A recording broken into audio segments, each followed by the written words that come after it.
Liberty women's soccer has reached the postseason now as Big South tournament play begins Sunday here at 2 o'clock against Winthrop, joined now by assistant coach Adam Godwin. And Adam, when you look at this team, they've won 3 in a row entering this match on Sunday. Is this team playing the right soccer it needs to as you enter the postseason? Yeah, you know, we were upset out here a couple of weeks ago by Gardner Webb, and we really kind of circled the wagons, had some good conversations, and yeah, the last 3 performances have been terrific, and not just collectively as a team, but some individuals that we needed to step up are playing the sort of soccer we'd expect out of them now. So really proud of the girls. 3 wins, 3 shutouts, a lot of goals from a lot of different people, a lot of great defensive work from a lot of different people, and we're excited about where the team is at going into the playoffs. Second straight year this team has finished number 1 with the top seed. Does this team enjoy having the target on its back? We love it. We absolutely love it. It's where we expect to be. It's where all Liberty teams should expect to be. And, weak teams consider, pressure a problem. Great teams consider pressure a privilege. And that's exactly how we perceive that.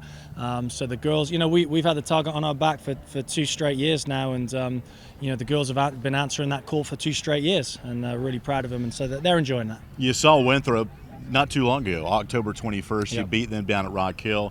What's different the second time around? How do you scout them? How are they playing differently than they did a couple weeks ago? Well, we've seen them and they've seen us, so that changes things a little bit. And but they're extremely well coached. They've got 2 really excellent coaches down there, and Winthrop soccer on both sides is well storied and things like that. But you get into the playoffs, and really I think it's more about us than them, and I'm sure they'll be thinking the same thing.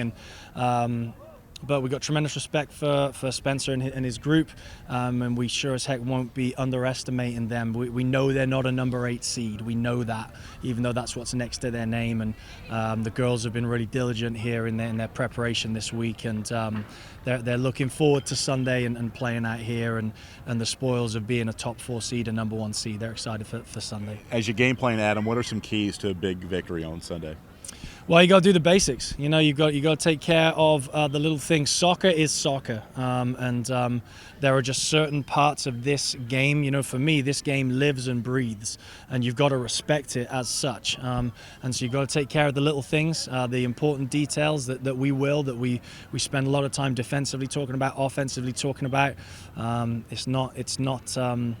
It's not remaking the wheel. We just got to go out and be strong and disciplined and do what we know we're good at, and take care of business. And we're excited for that opportunity. You get tremendous community support here in Lynchburg and on campus. How special is to have this first match here at home? It means a lot to everybody. We know the stadium's going to be absolutely packed. We know that a lot of the guys that dress up at football, they'll be here. But a lot of that really is a testimony to our girls. And I don't say how popular they are, but they're an outstanding group of young ladies. And people want to support these girls, and that's what you see on home games. And they're extremely well liked, extremely popular, and that is reflected on game day by the energy in the stands. People don't just root for them because they're the Liberty Flames. Right. They root for them because they love these girls, and the girls play with a lot of passion, and I think people want to come and see that. Adam, we're pulling for you on Sunday. Best of luck. Cool. Thanks, Alan. Now joined by sophomore Jen Noble. Jen, excited about the matchup coming up Sunday?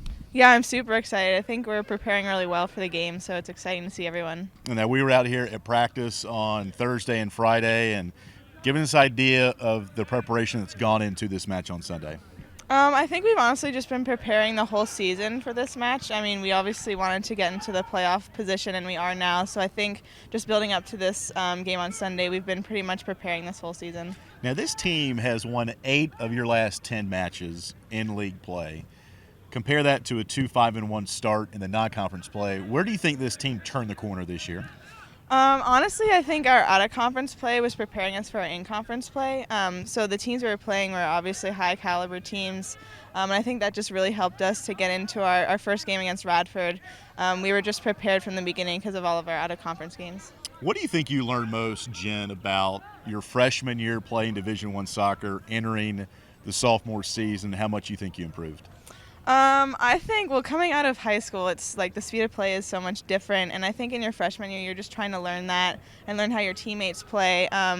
So that's a huge thing. In my freshman year, I learned how Brittany played and how she likes to play in the midfield.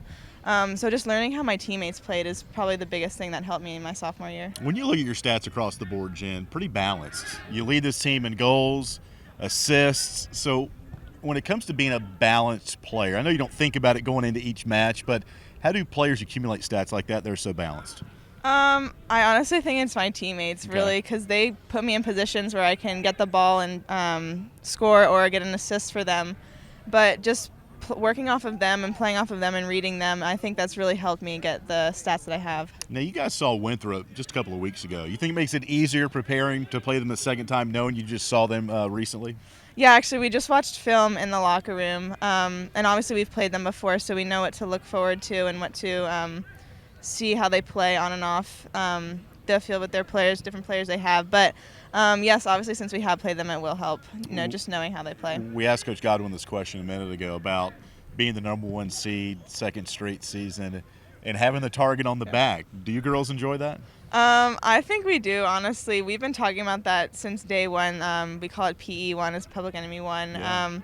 But yeah, I think because obviously we're a Christian university, so that makes us a Public Enemy just for that. But yeah, I think we actually really enjoy it and enjoy the competition that people bring to us. How about how crazy these fans get here? I know there's great support for soccer here in the community and on this campus. Do you have time to even see the antics and stuff the crowd does? Yeah, it's actually, we do. Our track and field team is actually amazing. They bring drums for us and stuff, and that really does give us energy during the game, just when they hear them yelling for us and stuff. But yeah, we do have a great core fan base that really helps us through games. Don't forget, 2 o'clock kickoff on Sunday. You can watch the game right here at libertyflames.com. I'm Alan York for Liberty Flames Sports Network.